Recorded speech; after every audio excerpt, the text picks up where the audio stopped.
Se cumple hoy un mes de la invasión de Rusia a Ucrania, la guerra que mantiene en vilo al mundo.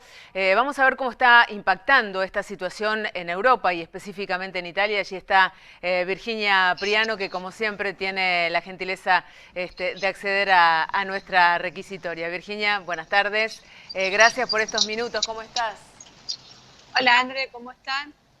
Buenos días para ustedes, feriado por allí. Y así es, como decís vos, ¿qué está pasando? Ya pasó un mes desde que empezó la guerra. Yo estoy justamente, ya, ven ahí atrás mío, uno de los centros que aquí se llaman hub de testeo, que se abrió justamente el Comune de Milán, en este caso lo abrió ¿para qué? Para testear por COVID a los refugiados ucranianos que están llegando en Italia, que son muchos, Andrés. Se sabe al día de hoy, como bien vos decís, al mes de que empezó la guerra, son más de 3,5 millones los ucranianos que se fueron de Ucrania, y se sabe que hay más de 60.000 que ya entraron en Italia, que están registrados. Yo se los contaba muchas veces, Italia desde antes de la guerra era uno de los países con mayor cantidad de ucranianos en Europa. Había registrados 250.000. Por eso se sabe que es uno de los lugares que mayor cantidad de refugiados va a seguir recibiendo, porque se dio esta primera digamos, recepción espontánea familiar. Es decir, aquellos que venían a buscar a su familia o también amigos, y por eso se sabe que estos 60.000 pueden ser más, porque hay una gran masa más informal que se dio al principio.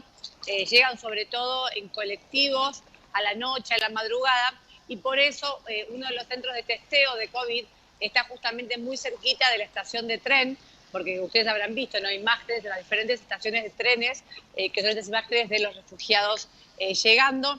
La Lombardía, el Piamonte, Emilia-Romagna son las regiones italianas con mayor cantidad de refugiados ucranianos en este momento, porque originalmente eran las regiones con mayor cantidad de ucranianos. Y como te decía, ¿cuál es la idea de estos centros? Es justamente testearlos. ¿Por qué? Porque esta guerra se da además en el medio de una pandemia. Italia es un país que vio las cosas muy difíciles, entonces la idea es que testean a las personas que llegan y también las vacunan, porque Ucrania tenía un índice de vacunación muy bajo antes de que empezara la guerra, más o menos un 35% de la población estaba vacunada. Entonces el gobierno italiano lo que está diciendo es: necesitamos que la gente que venga Claro. se vacune, así que lo tienen que pedir, por supuesto, no puede ser una obligación o un requisito, pero es parte de lo que se hace en uno de estos centros, como ven en mis espaldas. Bien, más allá de la cuestión de los refugiados, digo, ¿cuál es el impacto que vos ves que está teniendo este conflicto bélico en el ánimo de los italianos? ¿Por qué pregunto esto? Porque digamos, la extensión del conflicto a otros territorios es una cuestión que está siendo cuidadosamente analizada por estas horas, sobre todo porque estamos hablando de un conflicto que en principio se había creído iba a ser una rápida intervención de Rusia en Ucrania, y sin embargo estamos contabilizando ya más de 4 semanas de combates. Mira, en principio el mayor foco tiene que ver con la economía. Es decir, primero el gran punto tuvo que ver con el precio del gas, porque como ustedes saben, Italia es un país que dependía en gran parte de su gas de Rusia. Entonces el primer punto tuvo que ver con eso, digamos, cuál iba a ser la sustitución del gas ruso que Italia compraba, y hubo grandes anuncios también de Draghi, el primer ministro italiano, en un principio diciendo, bueno, vamos a empezar a producir nosotros, cosas que también se sabe que va a llevar mucho tiempo, digamos, no son sustitutos de un día para el otro. Y también el aumento de precios, se habla así mucho del aumento de la harina y cómo, por ejemplo, empezó a aumentar el pan, y también de la faltante de productos en los supermercados, también por el freno del transporte. Por supuesto que con una mentalidad nuestra argentina son aumentos para nosotros muy leves, pero estamos hablando de que también subió el gas, también subió el petróleo, el litro de nafta llegó a tocar los 5 euros, son precios, digamos, muy altos, sobre todo para una economía europea que está mucho más acostumbrada a la estabilidad. Entonces, en realidad, de lo que se ve, de lo que se siente es eso. Sí se ha hablado también, André, en muchos medios se habla obviamente de las consecuencias psicológicas, sobre Sí. todo en los más chicos, en los adolescentes y los más chicos, que dicen, pasaron 2 años de pandemia y ahora llega, digamos, la guerra. se habla más que nada del estrés psicológico a causa de esto y te lo vinculo con el tema de la escuela. ¿Por Sí, qué? Porque justamente otro de los temas de los que tanto se habla es la reinserción escolar de estos chicos ucranianos que están, por ejemplo, hoy en Italia. claro. Al día de hoy hay un promedio de 4.000 alumnos, digamos, ucranianos que empezaron su vida escolar en Italia. Ustedes tal vez vieron algunas imágenes Sí, de los chicos entrando a las aulas, a las escuelas y aplaudiéndolos. Por supuesto que la primera barrera es el idioma, porque no hablan italiano. claro. Entonces lo primero que están haciendo es juntar a estos chicos para que tengan clases de italiano como primer paso para después poder pensar en una escolarización. Porque, André, lo que se sabe es que las personas que están llegando hoy aquí van a permanecer, nadie se imagina que van a volver a su país. Entonces, ¿qué es lo que está haciendo, por ejemplo, el gobierno italiano? Se les da lo que se llama un permiso de soggiorno, que es como una carta de identidad que les permite estar legalmente en el país, porque no son ciudadanos italianos en este caso. En principio este permiso va a ser por 2 años. También se les da una tésera sanitaria, que es una tarjeta de salud, para que puedan asistir a los hospitales, también para ellos, y van a poder moverse, pueden trabajar, pueden estudiar de manera legal, que no es una ciudadanía italiana. Para poder acceder a la ciudadanía italiana tiene que presentar un certificado de trabajo, y en ese caso sí poder. Y un tema importante que tiene que ver con la ayuda económica, André, porque en el caso de Italia, Sí, una gran cantidad de familias italianas están recibiendo a ucranianos. Es lo que están pidiendo por todos lados. Hay muchos grupos de WhatsApp donde la gente dice necesitamos una casa, necesitamos una claro. habitación. Eso es muy fuerte como se ve que la gente realmente está ayudando. Sobre todo la ayuda viene de las familias y del tercer sector, de las organizaciones que se juntaron a ayudar. Entonces el gobierno lo que anunció, al menos la semana pasada, es una ayuda de entre 600 y 900 euros para las familias que están Claro, recibiendo, porque imagínate que además tienen que poner seguro. dinero Sí, propio sí, sí. para recibir. Lo que pasa es que, bueno, en principio están diciendo este dinero se lo vamos a dar a las familias o a las organizaciones, porque lo que están diciendo, Andrés, agradecemos la solidaridad, pero necesitamos organizar Claro, esto, porque si no la gente espontáneamente sale no por su cuenta. Por ejemplo, algo que están diciendo es, nadie puede adoptar un chico ucraniano que está solo. Viste que claro. eso se ve en esas imágenes, ¿no? Sí, sí, Eso no terribles. se puede porque nadie sabe las familias que tienen y demás. Pero bueno,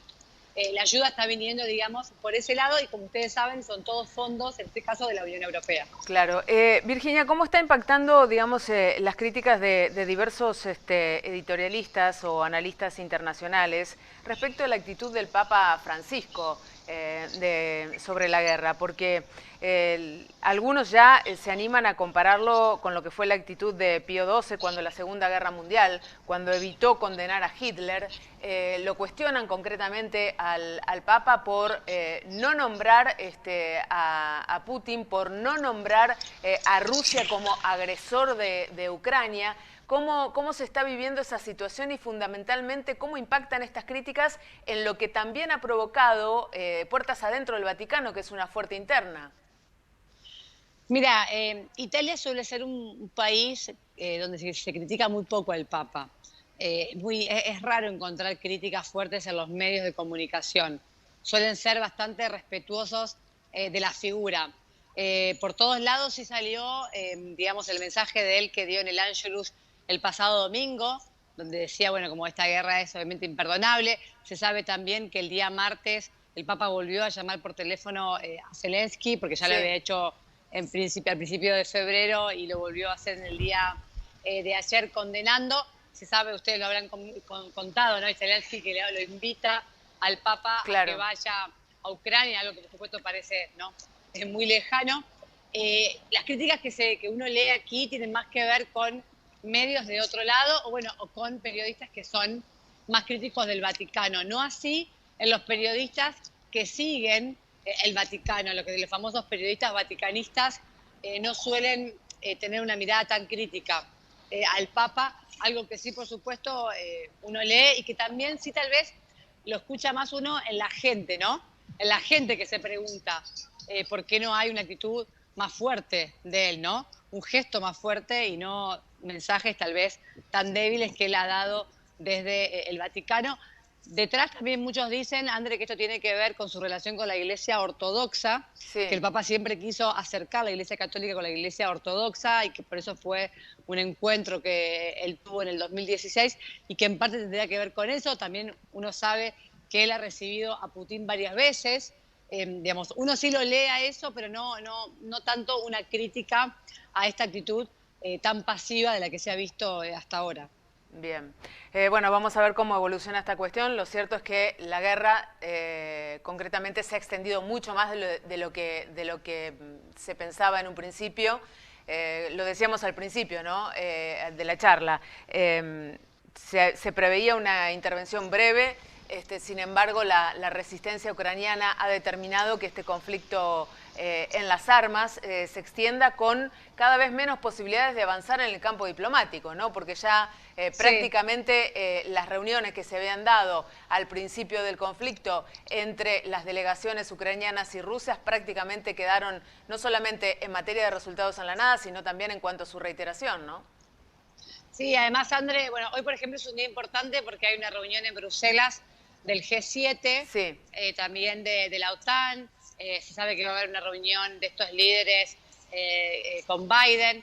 Digamos, esto se suele dar, pero hasta ahora han sido, como ustedes saben, todas, digamos, sanciones económicas, de las cuales, bueno, Rusia, digamos, parece no dar cuenta o claramente ya lo sabía. Se sabe que Zelensky habló ayer frente al Parlamento Europeo, que siempre lo aplauden de pie, y él dijo, esta no es una guerra contra Ucrania, es una guerra que Ucrania es el primer punto, pero es una guerra contra Europa, es lo que está diciendo Zelensky. Se sabe también que Draghi es un primer ministro que apoyó desde el día 1 a Ucrania. De hecho, ha dicho públicamente, lo dijo inclusive ayer en el Parlamento, que quiere que Ucrania forme parte de la Unión Europea, pero por ahora no se ve más que esto. Vos me preguntabas hoy cómo se vive. A ver, la gente en la calle sigue con su vida normal. Yo lo digo porque uno también a veces se pregunta, ¿no? ¿Qué pasa del otro lado? La gente vive con su vida normal. A medida que pasan los días, también la gente se va acostumbrando.